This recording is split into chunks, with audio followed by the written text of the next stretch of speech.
Tansei, welcome to APTN National News. I'm Creeson Agecoutay. Thank you for joining us.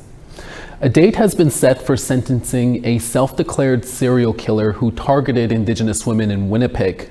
Jeremy Skibitsky will be sentenced on Wednesday, August 28th at 10 a.m. He was found guilty of 4 counts of first-degree murder earlier this month.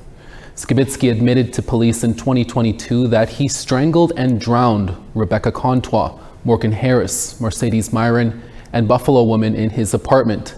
Skibitsky pleaded not criminally responsible due to mental disorder. Chief Justice Joyal was not convinced. On July 11th, he ruled the killings were intentional and racially motivated. Joyal said in his 190-page written decision this week that this case is, quote, emblematic of much of what is associated with the tragedies that underlie the grim reality of missing and murdered Indigenous women and girls in Canada, unquote. The later sentencing date was chosen so family and community members would have time to prepare victim impact statements. Families of the victims of the late serial killer Robert Pickton are once again left disappointed in their fight for justice for their loved ones. A BC judge is denying their ability to intervene on the RCMP applying to destroy evidence collected during their investigation. APTN's Tina House has this report. It was at this press conference held by Justice for Girls that lawyer Sue Brown informed the public that the RCMP in BC had applied to get permission to destroy evidence collected in the Pickton investigation. This latest step by the RCMP to seek disposal of all exhibits, a mere 20 years after the investigation on the farm began, sends the message that the missing and murdered women's cases are closed, despite the majority of them being unsolved. Let's be clear. Not only is this an affront to justice and a devastating blow to the families of these women, allowing those who disappear and murder women and girls to do so with impunity is a human rights violation. Dr. Sasha Reed has assembled the world's largest database on serial killers and has studied the Pickton investigation. Through our investigations, we have uncovered the fact that this is not a complete case. This is, as far as I'm concerned, an open and ongoing investigation that requires thorough, adequate, and complete investigation. If we fail to stop these applications to dispose of evidence, we essentially vitiate any chance of bringing additional perpetrators to justice. And now, 6 months after that press conference and numerous court hearings for the families to get permission to intervene on the destruction of evidence, a Supreme Court judge in BC has denied standing to the families in this matter. For family member Lorelei Williams, whose cousin Tanya Holick's DNA was found on the farm, it's another roadblock in her long wait for justice. What would I say to the judge? I would say, what if this was your daughter? What if this was your sister, cousin, family member, close friend? What would you want for your family member? What would you want for this person? Because it's not just me, it's so many families across the country who have to deal with this. And they are sending a horrible message to predators out there that they can get away with murder. To me, this sends the message that space in RCMP buildings is worth more than answers and justice for the horrific atrocities that took place. Sue Brown and Lorelei Williams, along with other family members, say their fight is far from over and will continue to lobby for those lost voices to be heard. Tina House, APTN National News, Vancouver. This month marks 2 years since Pope Francis apologized to Indigenous people at Musquecheese, Alberta, for the Catholic Church's role in residential schools. He has now written a letter to all Catholics calling for the continuation of work with Indigenous peoples on justice, healing, and reconciliation. During the visit, the Catholic bishops of Canada pledged $30 million for healing and reconciliation projects identified by Indigenous peoples and overseen by the Indigenous Reconciliation Fund, or IRF for short. The IRF has raised more than $15 million and approved 166 projects. The Bishops of Canada will make their records available to Indigenous researchers and communities, including mission, sacramental, and burial documents. Discussions with First Nation, Métis, and Inuit people on the doctrine of discovery will continue, and engagement with the Canadian government on Indigenous artifacts in Vatican museums. The Assembly of Manitoba Chiefs are holding their annual General Assembly this week on the Wayway-Sikapo Urban Reserve just outside Brandon. The Grand Chief and AFN Regional Chief positions are up for election this year. There is talk of the Sioux Valley Dakota Nation rejoining the Assembly, and the Shoal Lake 40 First Nation, which is part of the Treaty 3 Council in Ontario, is making a bid to join the AMC. Today, the Assembly will decide who its Grand Chief will be. They will also vote on who represents them at the AFN in Ottawa. Kathy Merrick is looking to keep her seat as Grand Chief. The other two in that race are George Kemp of Barons River and Daryl Shorting of Little Saskatchewan. Meanwhile, the AFN regional seat has been vacant since Cindy Woodhouse-Nepanak joined the AFN or moved to the AFN. There are 5 people looking to replace her. They are Sydney Ballantyne from Opaskwayak, Tyler Duncan of Norway House, David Harper, former MKO Grand Chief, Sheldon Kent of Little Black River, and Willie Moore of Nishchawashik Cree Nation.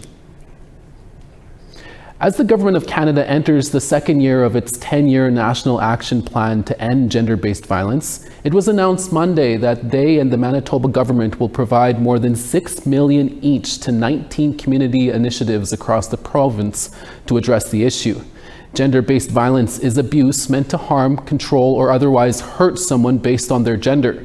Indigenous women are most at risk. Women in Gender Equality Canada created separate agreements with every province and territory to address the needs of their residents. Half of each province and territory's funding must focus on preventing gender-based violence, not just addressing it after it happens. Federal Minister for Women and Gender Equality, Marcy Ian, says more men and boys need to be engaged in bringing gender-based violence to an end. Gender-based violence is one of the most pervasive, deadly, deeply rooted human rights violations of our time.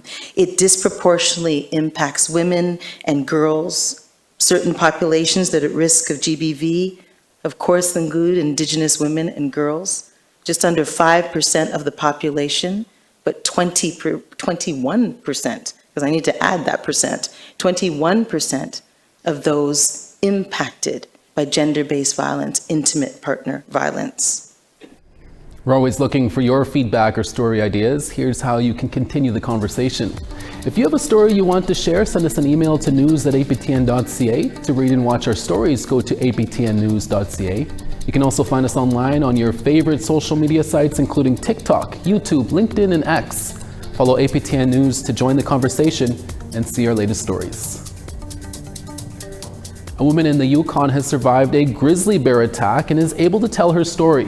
We'll tell you more when we return in about 3 minutes.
Welcome back. A Yukon woman is sharing her story of survival after she was attacked by a grizzly bear near the town of Haines Junction.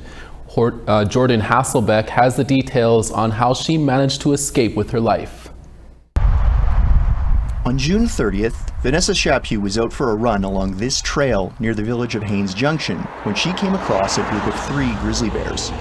I was right beside them, and it was too close. There was no way that I was able Chaput, to, who is Casca, says she spent a lot of time in bear country and knows what to do during an encounter.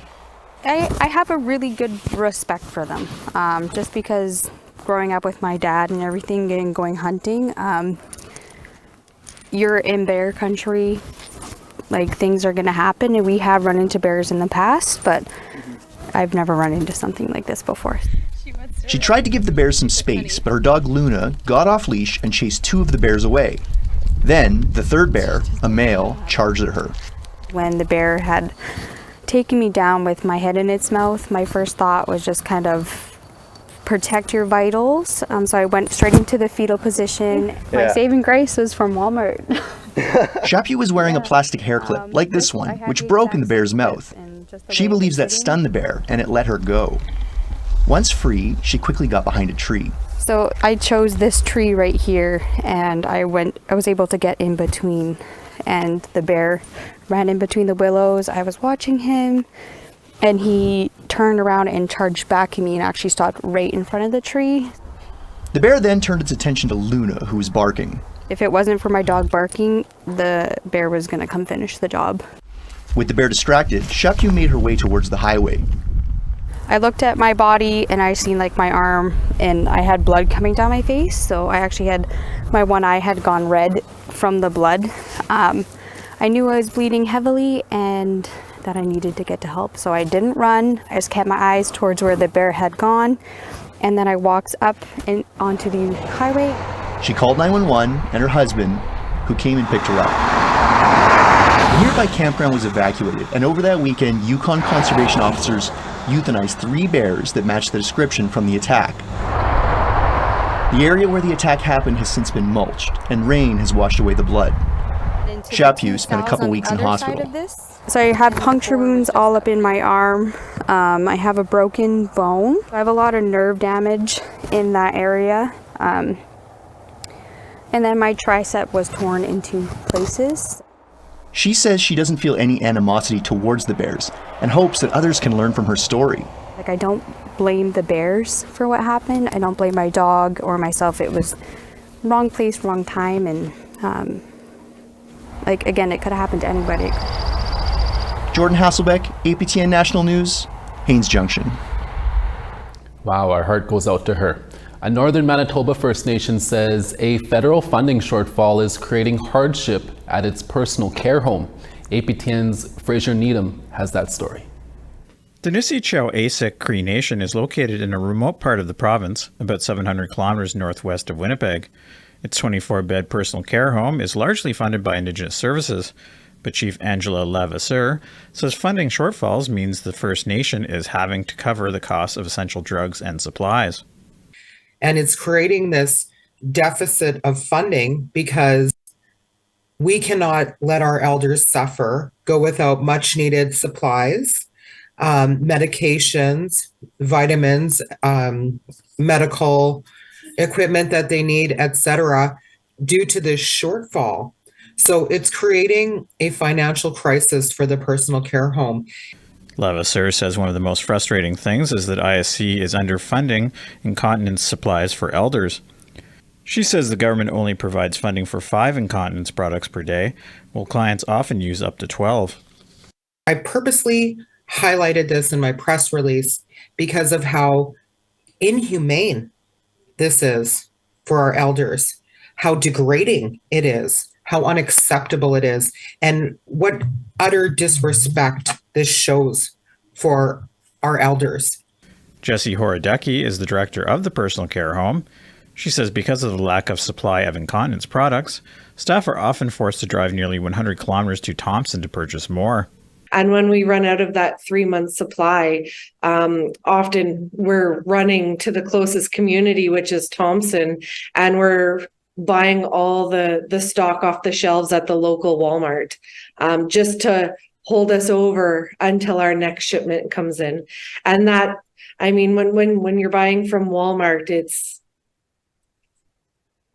quite a bit more expensive. APTN News contacted Indigenous Services Canada, but did not receive a reply by airtime. Fraser Needham, APTN National News, Ottawa. Thank you, Fraser. The Congress of Aboriginal Peoples was kept out of a national meeting yesterday in Winnipeg. We have 2 guests in studio to tell us more. Stick around.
Over on the East Coast, Halifax 18, Fredericton 22.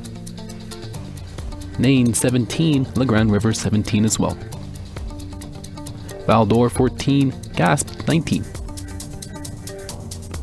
Sarnia 28, Peterborough 27. Timmins 24, Big Trout Lake 19. Puckatawagan 20, Churchill 22. Winnipeg 21, Barons River 21 as well. Swift Current 29, Yorkton 22. Buffalo Narrows 21, Stony Rapids 18. Northern Alberta High Level 17, Fort McMurray 16. Lethbridge 25, Edmonton 19 and Sun.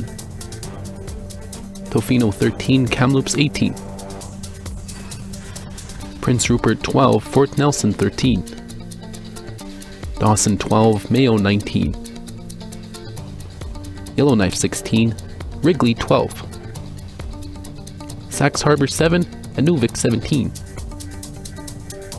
Chesterfield 28, Cambridge Bay 11. Iqaluit 10 and Igloolik 4. On Tuesday, the Federal Minister for Women and Gender Equality co-hosted an event with Manitoba's Minister of Families, Nahanni Fontaine. The federal provincial territorial meeting is with national Indigenous organizations to discuss issues involving Indigenous women, girls, and Two-Spirit peoples. The meeting at the Delta Hotel in downtown Winnipeg was closed to the public, but not just them. The Congress of Aboriginal Peoples, or CAP, was also not let in, something they were told 2 weeks ago. So they met in a separate room. Charlene Lavalley is the president of the Association of Métis, Non, and Status Indians of Saskatchewan, one of several organizations who make up CAP. She says her group has been part of these meetings for 25 years. And after speaking with Minister Marcy Ian Monday night, she thought CAP would be let in on Tuesday. Inclusion is the best practice because no one organization or person, we can't take care of everybody, and everybody needs to be included. And for any group to be excluded is a disservice to the people that are out there. We're an urban Indigenous organization. We get a lot of people coming in, inquiring and looking for help that a lot of the organizations don't connect with. A Manitoba ministerial spokesperson referred questions about invitations to the gathering to the federal government. A statement, the Federal Department of Women and Gender Equality said Minister Ian met with representatives from the Congress of Aboriginal Peoples yesterday to discuss emerging issues. Women and Gender Equality Canada has a long-standing relationship and continues to work with the Congress of Aboriginal Peoples and other Indigenous partners. For more on this, we're joined by Congress of Aboriginal Peoples National Vice Chief Kim Bowden and Odelia Cusance, who is currently on bail pending results of a federal review of her 1994 murder conviction. Thank you both for taking the time to speak with us. Kim, this meeting with the federal and provincial territorial ministers and Indigenous organizations is something the Congress of Aboriginal Peoples has been attending since its inception. This year, not only weren't you invited, but the floor it was being held on was blocked off and had security keeping people out. What happened here? Well, they were directed by the ministry to block off that floor, that in particular floor, because Indigenous women were missing an Indigenous women file. And what happened is that this is actually at a prior meeting that we had at the Shaw Center in Ottawa. We were there as well because we were not invited. And so we caught wind that there was another meeting happening here in Winnipeg. And so we booked off a room, and we were hoping that other people would come in and discuss what was happening in that other meeting. That didn't happen. What they did is they put security to a point where they even told some of our delegates or some of our leaders they were not allowed to go to the second floor, and that we were actually sectioned off into a particular room and left there. And they said, no way, you're not allowed, you can't go to the second floor, you're not welcome. And that's how we felt, we were not welcome. On a file that we've been working on for over probably close to, I'd say 30 years. And yeah, and it's unfortunate because it's a very important file. We've been, like I was saying, we're knee deep into all this stuff, and CAP does make a difference. We know we do. So it was frustrating. Really briefly, can you explain why you're being blocked out of these discussions? To me, it's all about politics. And the federal government has a policy they call it a distinction-based policy approach. And they don't believe that CAP represents Métis, non-status, and also status Indians living off reserve. That's what they don't believe. And yeah, I mean, it's really frustrating. Odelia, as someone who has experienced all you have, what would you like to have added to this meeting with your voice and experience?